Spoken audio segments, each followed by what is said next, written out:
At exactly 12:43 a.m., every single light in the girls' hostel went out. Not flickered. Not dimmed. Just off. Like someone pulled the plug on the entire building. Then the corridor went quiet. Too quiet. And that's when the sound started. Koi. Koi. Koi. Slow. Heavy. High heels. Walking toward their door. Nobody screamed. Nobody moved.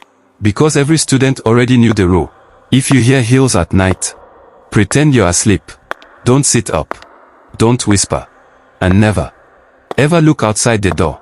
Because the last girl who looked was found the next morning. Cold. Eyes wide open. Like she saw something she couldn't unsee. But Madam KoiKoi wasn't always a ghost. 2 years earlier, she arrived alive. Transferred from another state.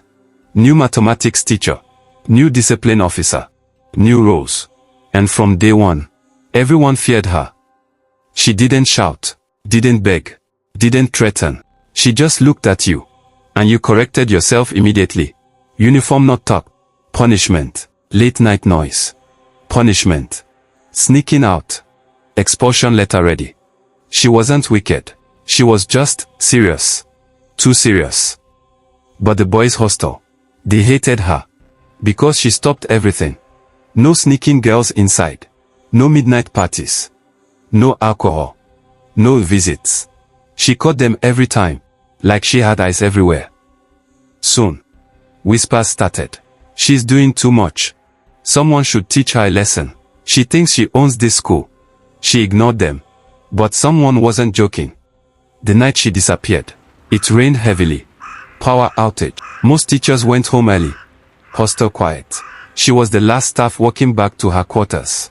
Red heels clicking, echoing through the empty compound. She never reached her room. A van stopped. Doors opened. Hands grabbed her. Mouth covered. She kicked. She screamed. But the rain swallowed every sound. They tied her hands. Beat her. Shouted at her. Who do you think you are? Stop disturbing us. She begged them to stop. She said she was just doing her job. But anger doesn't listen. Then she tried to run. Barefoot. Through mud.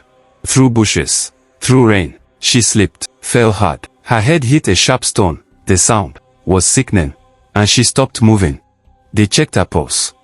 Nothing. Panic spread. Silence followed. Instead of calling for help, they chose the easier option. Let's bury her. No coffin. No prayer. No report. Just soil. Covering a woman who came to do her job. And just like that, Madam Adesawa disappeared from the world. The official report says she was transferred again. No one asked questions. 3 nights later, the hostel had it. Koi, koi, koi. But this time, nobody was walking. Now the hauntings begin. Students missing. Boys involved start dying mysteriously. One falls from stairs. One found locked in toilet. One runs mad shouting, "She's behind me." And each time, they hear the heels first. Koi, koi, koi. They never found her body. But every rainy night, if you stand near the hostel corridor, you'll hear something walking slowly behind you. And if you turn, you might see her. Uniform neat, hair wet, head slightly broken to one side, and red heels. Covered in mud, still looking for the boys who buried her.